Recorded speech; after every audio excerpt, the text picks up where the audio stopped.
দিঘালিয়া এই 1 নম্বর ওয়ার্ডে আমার বাসা। আমি বিজেপি 18 থেকে করতাম বা করি।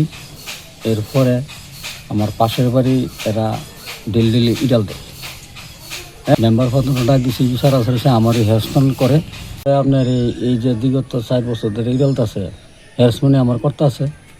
আমি এই আমি অনেক ক্লাব অফিসার করছি, আমি হ্যারাসমেন্ট হয়েছি, পঞ্চায়েত হ্যারাসমেন্ট, পঞ্চায়েত মেম্বার প্রধান আমার বিচার করছে 2-3 বার করছে।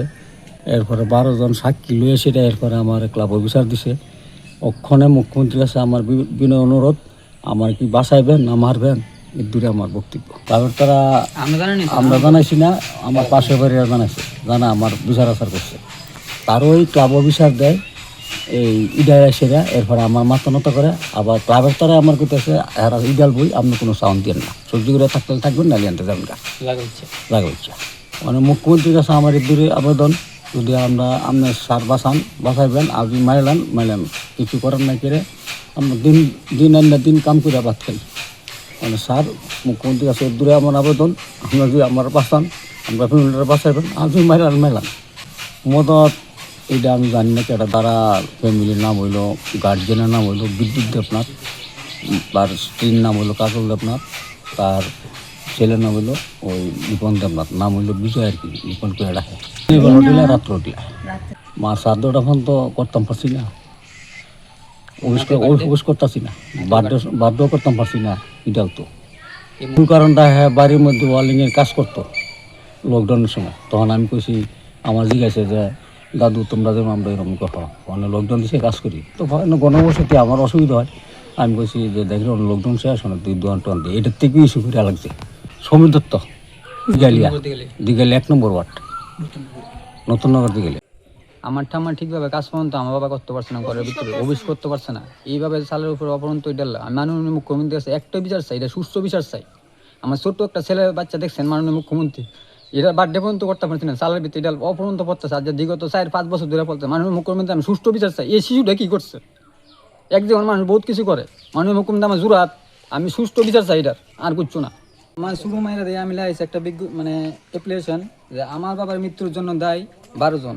আমার বাবার শুভ ক্ষতি যদি কারো কাজে হয়ে থাকে তার দায় একমাত্র 12 জন লোক, কারণ হেরা ইচ্ছাকৃতভাবে এই দায় নিছে।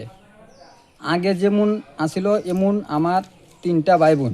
আমার বাবার যদি কিছু হয় তার দায় কে নেবে? আমার বাবার জন্য সব কিছু হারিয়ে দিলাম, এর প্রতি বিকল্প কোনো রাস্তা নাই।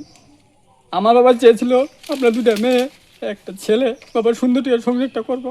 এর বাচ্চার মৃত্যুর কোনো জায়গা নেই, কোনো ঠিকানা নেই। মাননীয় মুখ্যমন্ত্রীর কাছে আমার বিনীত অনুরোধ, আমি এটা সুষ্ঠু বিচার চাই, নাহলে আমি আত্মহত্যা করব। এছাড়া আমার কোনো মানে রাস্তা, বিকল্প কোনো রাস্তা নেই। মাননীয় মুখ্যমন্ত্রীর কাছে আমার একটা অনুরোধ, আমি এটা সুষ্ঠু বিচার চাই। আমার যদি সুষ্ঠু বিচার মিলা চাই, আমি যে কোনো আত্মহত্যা করতে আমি বাধ্য।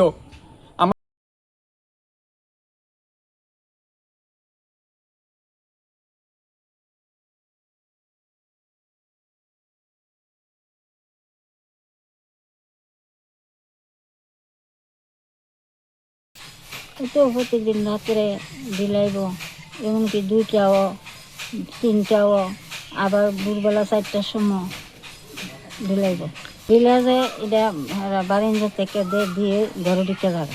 ওই তো মাটির সাহা, আবার ওই ইটের টুকরা, এরপরের দিন নিয়া ওইটিকে জমাই বারিন্দা চালও দে, তারা বাড়ির দিকে চালটা ইটার ভিতরে দে। পরের দিন সকালে একটু ভরা বাধ্য করলে ওই তো এ ঘরে থাকি সেই ঘরে শব্দ শোনা যায় দিলে, প্রত্যেক দিনই দিলা। আজ 4 বছরে পড়ছে দিলা। একবার ইয়া করছিল, তো আমরা না করছিলাম, না করার পরে এরপরে যে ওই ইটার থেকে এমন ধরো 2 দিন ঘরে বিচার করে, এই করে সে করে। আমরাই হ্যারাসমেন্ট বেশি। হেরাওই দিলা আবার হেরাওই বিচার দে, ক্লাবও দে, ওই পঞ্চায়েতও দে, এরপরে বিচার বই আমরা হ্যারাসমেন্ট আমরাই ওই।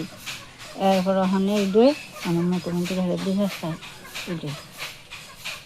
মুখ্যমন্ত্রী আমার একটা বিনীত অনুরোধ, এই ছেলেটা কি কি বুঝে, বুঝে? শিশুটা কি বুঝে? গরুর দিকে কি কালকে এত রাত্রে ইয়া নেই? গরুর দিকে আমরা অত বুঝতেছি না। মাননীয় মুখ্যমন্ত্রীর কাছে আমার একটাই অনুরোধ, এই শিশুটা কি দিলের বুঝে? পরে গিয়ে একটা মানুষের বাদ বাড়ি একটা দিয়ে সময় দিয়ে বন্ধ, কেমনে কেমনে দিলা, ঘুমাতে কেমনে লালটে উঠে। দিলা? মাননীয় মুখ্যমন্ত্রী আমি একটা সুষ্ঠু বিচার চাই। আচ্ছা 4 বছর ধরে বলে এটা এডি করতেছে আজকে 4 বছর ধরে। হ্যাঁ, প্রতিনিয়তই আপনার রাত্রেবেলা এরকম করে রাত্রে 12টা 11টা 2টা 3টা এরকম ভাবে এটা এডি করে। আমি হচ্ছি পাড়া প্রতিবেশী, তারা তো লোকের পাশের বাড়ি নানি, তারা তো গ্যাসেরা অনেক সময় কান্নাকাটি করে, বুড়া মানুষ যায় যায় আমার খুব খারাপ হয়ে লাগে। তবে তারা এটা শাস্তির ওই দরকার, কারণ এরকম ডেলি ডেলি যদি ইডাইটি করে, তারা তো কাজ করে ভাত খাইতে হয়, কারণ তারা তো পেটের দায়ে কাজ করতে হয়, কাজ না করলে তারা তো খানা হয় না বা খাইতে হইব। তো তারা যদি কাজ না করে কিভাবে সংসার চলবো? গরিবের সংসার, এই সংসারে যদি এরকম করে রাত্রেবেলায় কাজ টাজ করে ঘুমের মধ্যে যদি এরকম ইডাইটি করে, তাহলে তো ভাই কেউ ঘুমাইতে পারতেছে না। এই জন্য এই দুই আমার চাই, এটা একটা ব্যবস্থা করতে হইব, এটা একটা শাস্তির দরকার।